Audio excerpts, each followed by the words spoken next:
अब ये है आगे हम देख रहे हैं शोधन की जो शर्त है उसके आधार पर ऋण पत्रों का जो निर्गमन है, जैसे सममूल्य पर निर्गमन, सममूल्य पर शोधन या मोचन। तो एंट्री क्या होगी? Bank to debenture application and allotment, और दूसरी debenture application allotment to debenture. अगर बट्टे पर निर्गमन हो, सममूल्य पर मोचन हो, तो bank to debenture application and allotment, या दूसरी होगी debenture application allotment account DR, और डिस्काउंट पर जारी है ना, तो हानि होगी discount on issue of debenture account DR to debenture. अगर प्रीमियम पर जारी और सममूल्य पर मोचन हो, तो प्राप्त होने की entry bank account DR to debenture application and allotment, दूसरी debenture application and allotment account DR to debenture to securities premium, क्योंकि प्रीमियम फायदा इसलिए सीआर होगा। उसके बाद 4 नंबर जो इसमें एंट्री है कि सममूल्य पर निर्गमन प्रीमियम पर मोचन हो, तो एंट्री प्राप्त होने की तो वही होगी bank account DR to debenture application and allotment, और वापस debenture application and allotment account DR. अब क्या होगा? अभी प्रीमियम पर मोचन तो हानि है, हानि डीआर होगी loss on issue of debenture to debenture, और इस हानि की व्यवस्था करेंगे प्रीमियम और रिडम्पशन ऑफ डिवेंचर से। उसके बाद ये एंट्री बट्टे पर जारी करना प्रीमियम पर मोचन या शोधन, तो bank to debenture application and allotment, दूसरी debenture application and allotment account DR. बट्टे पर जारी है तो हानि है, discount on issue of debenture, premium पर मोचन है तो ये भी हानि है, तो loss on issue of debenture. इस हानि की व्यवस्था इस प्रीमियम से करेंगे, तो प्रीमियम और redemption of debenture to debenture. Premium पर जारी, प्रीमियम पर मोचन, तो ये फ़ायदा है, ये हानि है भी। तो पहले प्राप्त होनी bank account DR to debenture application and allotment, debenture application and allotment account DR, ये हानि है, loss on issue of debenture to debenture, ये फ़ायदा है, तो सिक्योरिटीज प्रीमियम, ये हानि है ना, तो इस हानि की व्यवस्था करेंगे प्रीमियम और रिडम्पशन ऑफ डिवेंचर। तो इस प्रकार एंट्री होगी आपकी 6 शोधन के शर्त की। उसके बाद ऋण पत्रों का जो ब्याज, ऋण पत्रों पर जो ब्याज है, कंपनी द्वारा ऋण पत्रों पर ब्याज का भुगतान निर्गमन की शर्तों के अनुसार 6 माही निश्चित दर से, यानी ब्याज की दर क्या होती है? निश्चित, रजिस्टर स्वामी को किया जाता है। ऋण पत्रों पर ब्याज कंपनी के लाभों पर प्रभार माना जाता है, मतलब संस्था को लाभ हो या हानि ब्याज चुकाना होता है। ऋण पत्रों पर ब्याज की गणना अंकित मूल्य पर की जाती है। ब्याज खाते को स्टेटमेंट और पी&एल खाते से बंद किया जाता है। बकाया अगर ब्याज है आउटस्टैंडिंग, तो चिट्ठे में करंट लाइबिलिटीज के उपशीर्षक सब हेडिंग अदर करंट लाइबिलिटीज के अंतर्गत दिखाया जाएगा। TDS tax deduction at sources, आयकर अधिनियम के अनुसार ऋण पत्रधारी को दिए जाने वाले ब्याज पर एक निश्चित सीमा से अधिक होता है तो उस पर 10% की दर से टीडीएस काटकर भुगतान होता है। तो उसकी एंट्री ब्याज दिए होने पर debenture holder to TDS to debenture holder, और उसके बाद चुकाने की तो दोनों सीआर या दोनों डीआर कर दो, पाने वाले को debenture holder TDS to bank, और वर्ष के अंत में क्या कर देंगे? बंद करने की एंट्री। तो ये तो प्रति 6 माह में, पहले 6 महीना में सेम, फिर अगले 6 महीना में भी सेम, फिर वर्ष के अंत में क्या उसी वो जो ब्याज है डीआर थे लिखो 2 बार, वो बंद करना है। डीआर है तो बंद कर, तो सीआर क्या बंद, उसी statement of P and L to debenture interest. उसके बाद ऋण पत्रों के निर्गमन पर बट्टा या हानि का अभिलेखन, यानी जारी करने पर जो भी हानि बट्टा वगैरह उसको बंद कैसे किया जाएगा?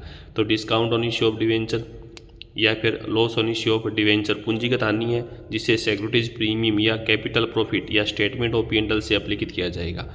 पहले तो पूंजीगत लाभों से बंद करें या फिर आयगत लाभों से बंद करें। पूंजीगत लाभों से बंद, यह हानि है और हानि का से डीआर होगा, बंद करने पर क्या होगी भी? सीआर। बंद किसे? सिक्योरिटीज प्रीमियम है, कैपिटल रिजर्व है या कैपिटल प्रॉफिट से बंद करना है, ये डीआर होगा। टू जो भी हानि है वो बंद कर देंगे, या स्टेटमेंट से बंद कर देंगे, स्टेटमेंट ऑफ पी&एल अकाउंट या to loss on issue of debenture to discount on issue of debenture. लाभ हानि विवरण से हानि अभिलेखित करने की, ये तो चलो है ही नहीं। ऋण पत्रों का शोधन, ऋण पत्रों का शोधन करने की कितनी विधियाँ हैं भी? एक मुश्त, किस्तों में, खुले बाजार से खरीदना, अंश ऋण पत्रों का परिवर्तन द्वारा। एक मुश्त भुगतान करना चाहते हैं तो अंश और नए ऋण पत्रों का जारी कर सकते हैं, संचित लाभों में से कर सकते हैं। संचित लाभों के लिए भी शोधन कोष बनाकर और ऋण पत्र शोधन पॉलिसी द्वारा। किस्तों में अलग है, खुले बाजार से तो आप रद्द करके या विनियोग करके, और अंशों को ऋण पत्रों को अंश में बदल भी सकते हैं, यार पाचे वापस डिवेंचर में चेंज कर सको अंशा में। एक मुश्त भुगतान करना भी तो पाने वाला डिवेंचर टू बैंक, और प्रीमियम पर भुगतान करना तो डिवेंचर प्रीमियम आनी है, premium redemption of debenture to bank. बट्टे पर फायदो सी तो debenture to bank to profit on redemption of debenture, और वो जो फायदो सी आनी या बंदो सी P and L statement of P and L to redemption of debenture, और वो फायदो भी क्या सी ऋण पत्रों के शोधन पर लाभ जो पूंजीगत लाभ है ये इसे पूंजीगत संचय में ट्रांसफर किया जाएगा। कंपनी ऋणपत्रों का कंपनी के अंशों या नए ऋणपत्रों द्वारा मोचन कैसे होगा? तो सबसे पहले सूचना भेजनी प्रीमियम पर, तो डिवेंचर काउंट या premium redemption to debenture holder, फिर चेंज करो डिवेंचर होल्डर टू, बदले में क्या जारी करना है? इक्विटी शेयर या फिर जो भी डिवेंचर है। बट्टे पर जारी करने पर बट्टा डीआर होगा, प्रीमियम पर जारी करने पर प्रीमियम इस एंट्री में क्या हो जाएगा? सीआर। ऋणपत्र शोधन कोष या सिंकिंग फंड बनाकर किससे बनाएंगे? अभी सिंकिंग फंड का निर्माण प्रत्येक वर्ष होगा पीएनएल से। P and L to sinking fund, fund की राशि का विनियोग करने पर sinking fund investment to bank, वर्ष के अंत में प्रत्येक वर्ष एंट्री सहमी चालू कृषि जी के साल ब्याज प्राप्त हो सी गत वर्ष को पिछले साल को, तो बैंक टू सिंकिंग फंड, फिर मैं ब्याज को क्या करना है? विनियोग बेचने पर क्या एंट्री हो सी जी के साल शोधन कर शो साल बेचना है, तो bank to sinking fund investment, बेचना लाभ होने पर sinking fund investment to sinking fund, हानि होने पर उल्टी एंट्री हो सी।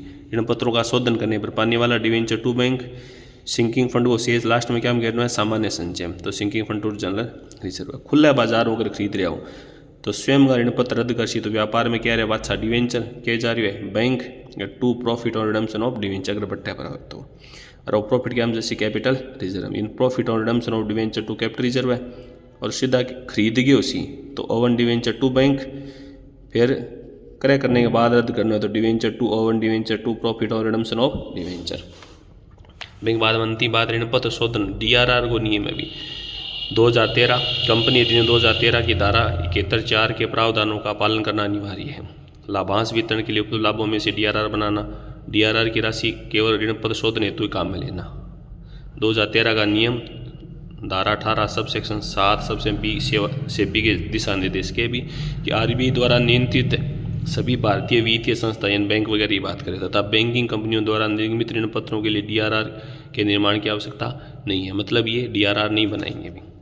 आरबीआई द्वारा पंजीकृत सभी अखिल भारतीय वित्तीय संस्था, बैंकिंग कंपनी, गैर बैंकिंग कंपनी, भारतीय आवासीय बैंक के अंतर्गत पंजीकृत आवासीय वित्त कंपनियां, शेयर बाजार में सूचीगत व असूचीगत कंपनियां शोधन संचय डीआर निर्माण से मुक्त है। मतलब बनाने की आवश्यकता नहीं इन सबको, और ऋणपत्रों का शोधन पूंजी में से कर सकती है।